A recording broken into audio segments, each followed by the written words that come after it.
Hello coffee drinkers and welcome to our channel. My name is Alistair and I'm one of the tutors here at On Air Studios UK. We aim to provide free content for any of you bass slappers, and today I'm here to share with you a tutorial on how to mix a bass guitar within a track. We'll be looking at how to sculpt the frequency spectrum so that each instrument sits within its own space in the mix. We'll be looking at the bass guitar and how it reacts to the other instruments, for example the bass drum, the kick drum and the guitars. So we're looking for clarity. So please give us a like and subscribe to our channel for more content in the future. So, onto the video. So welcome to the tutorial on how to mix the bass guitar into a track. So for this tutorial I'm using a stem multi-track session that I've downloaded from a band called Primakova. It's a song called The Glass. They're a folk rock band. So it should be a good example for this tutorial. For the sake of this video I'm just using the bass guitars, the whole drums and the guitars. There were vocals and fiddles and everything, but that would be besides the point for this video. So as you can see here, I've made a sum track for the bass guitars. You've got the bass DI, that means the bass would be plugged straight into whatever audio interface they were using at the time or desk, and the bass amp audio track, which would have been recorded through the microphones.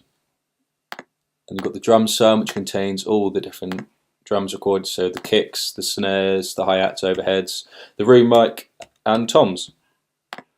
And the guitar sum, 5 electric guitars. I've done this because it makes life easier when mixing, so when you apply whatever processing technique to the sum channel, it affects the channels within it. So let's have a look and see what we've got. So I've soloed the bass.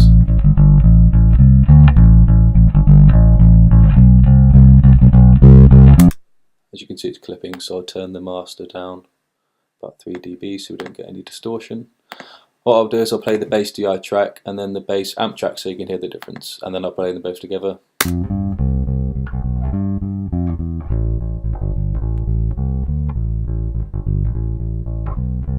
So that's the bass DI, and now the bass amp recorded through the mic.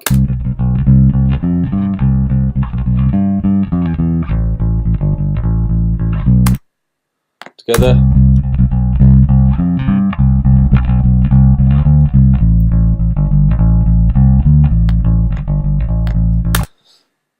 Let's see what the drums sound like on their own. Sorry, on solo the bass.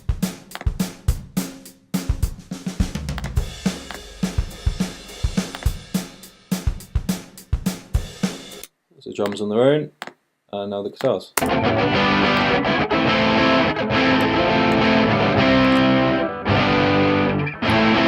I think this section would probably be the best section to mix on, as it's the final chorus, which is usually the loudest, and we want to mix from the loudest point, and as you can see most of the guitars are involved.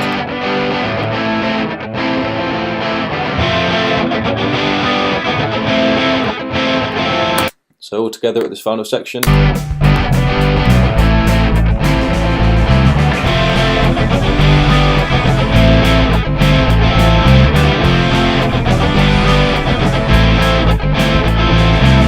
So that's what we're working with. So the aim is to create clarity. So you want the bass drum to cut through the mix and not interfere with the drums or the guitar. So, as I said, we're going to be using EQ to do that. So, obviously EQ stands for equalization, and it's a way of sculpting frequencies and providing space so they sit nicely in the mix. So, let's apply an EQ to each of the sum tracks, just so we can see what's going on.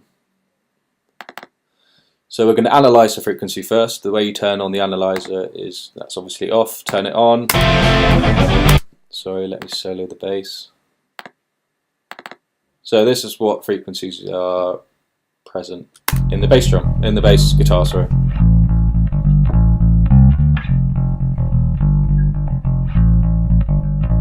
You can see a lot of the energy is around 100 to 200 Hertz and around 50. 50 Hertz is usually the sub and 150 is more the thump of the bass guitar.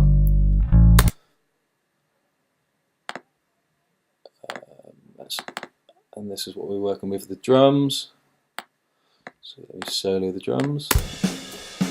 Obviously, because you've got the hi-hats and overheads and kick drum, there's going to be a big spread of loss of frequency spectrum. And the guitars, we'll solo those.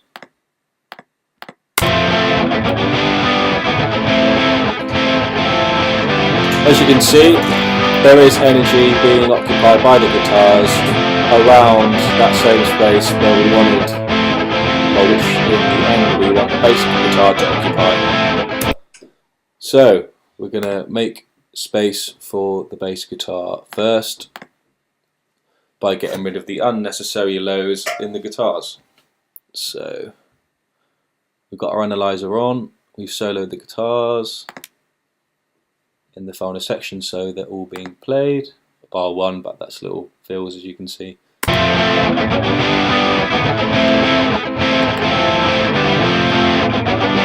I'm going to turn on what is called a low pass filter.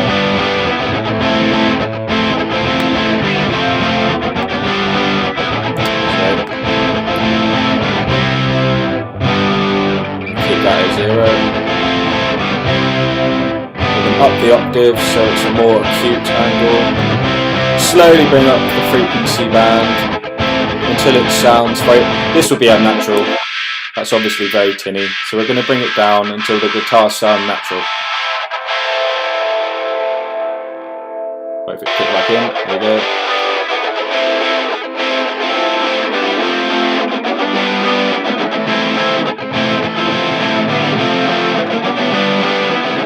Turn it off, just to compare.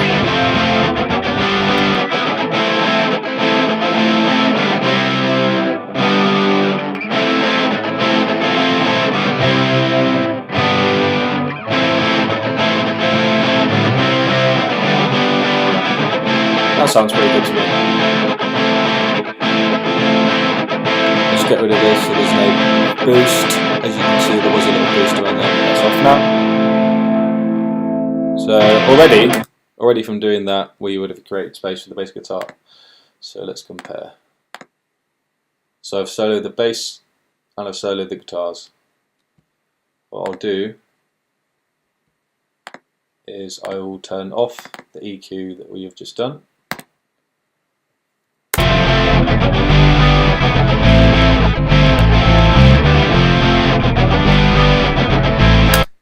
And now with the EQ.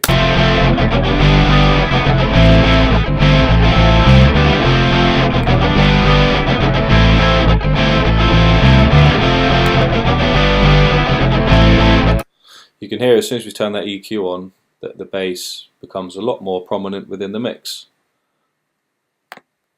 So let's do the same with the drums.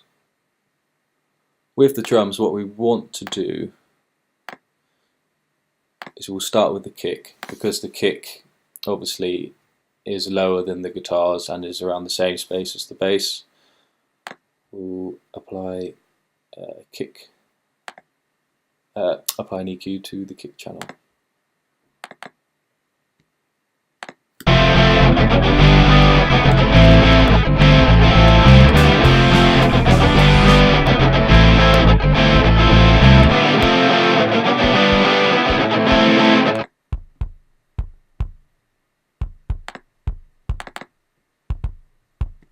Sorry.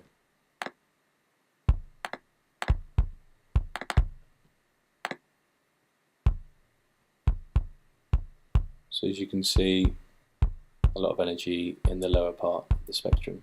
So again, we'll apply our filter, whack the octaves up and slowly bring it up. Anything below 100 really is unnecessary sub.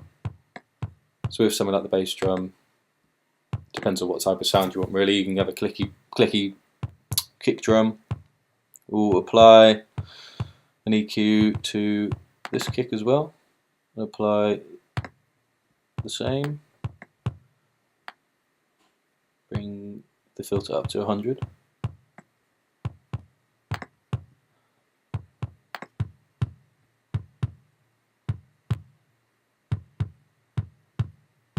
And bring the bass guitar in.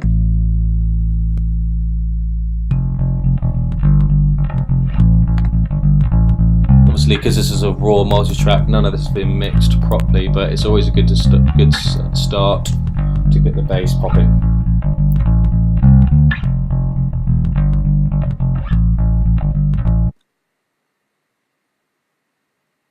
What we'll do is apply a filter to the overall drum sum.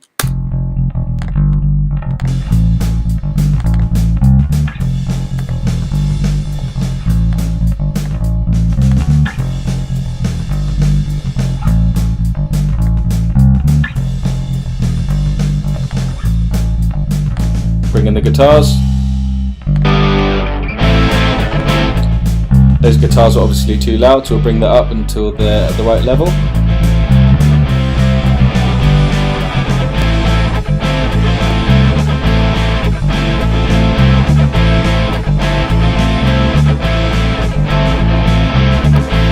So it's sounding good already.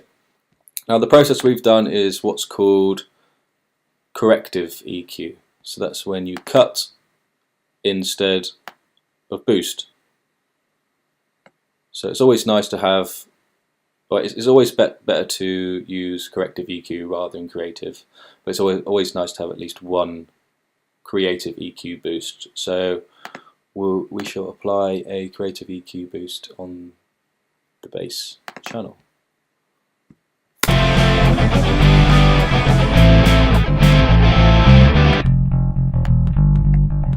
So instead of using the filter, we'll use one of these bands.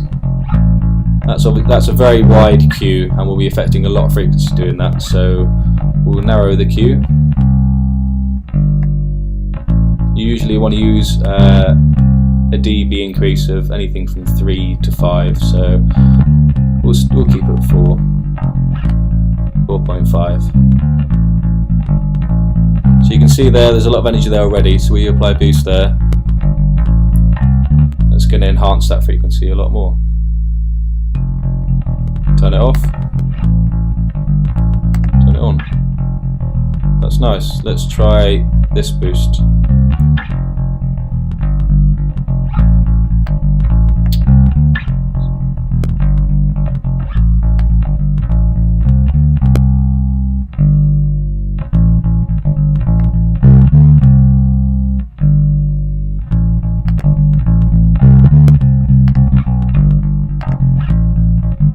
That fills it out nicely. We'll widen that Q a bit.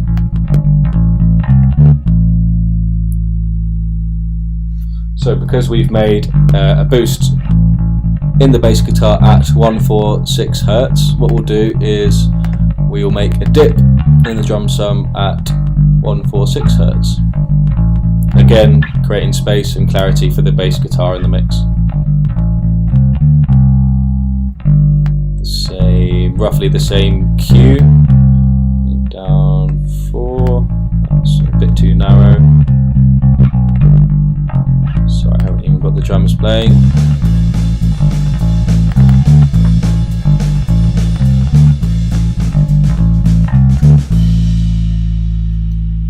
Wait for that to start again.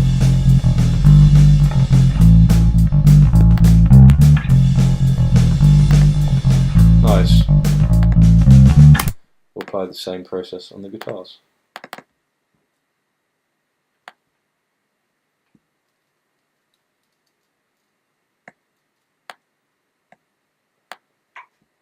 Down 4.5 again.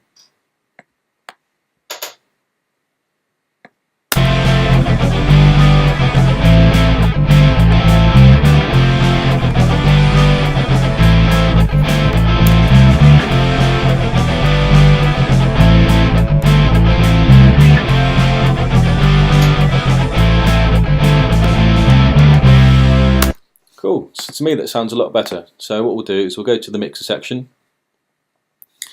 I'll take off all the EQing we've done. I believe there was a few in here as well, yep. So this is without any of the processing we've done.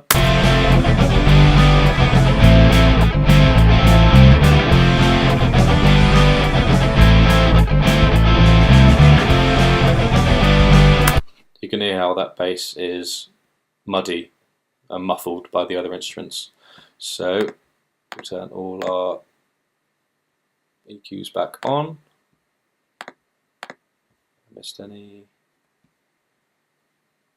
Sorry, I didn't turn the EQ off on the guitar. So we'll listen to that again.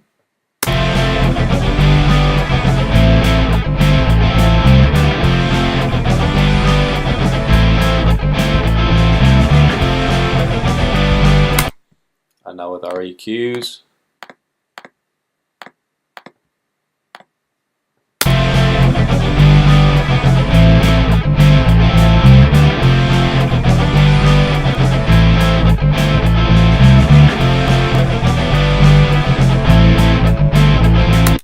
Already that bass is popping out the mix, and we've only done one processing technique to the track.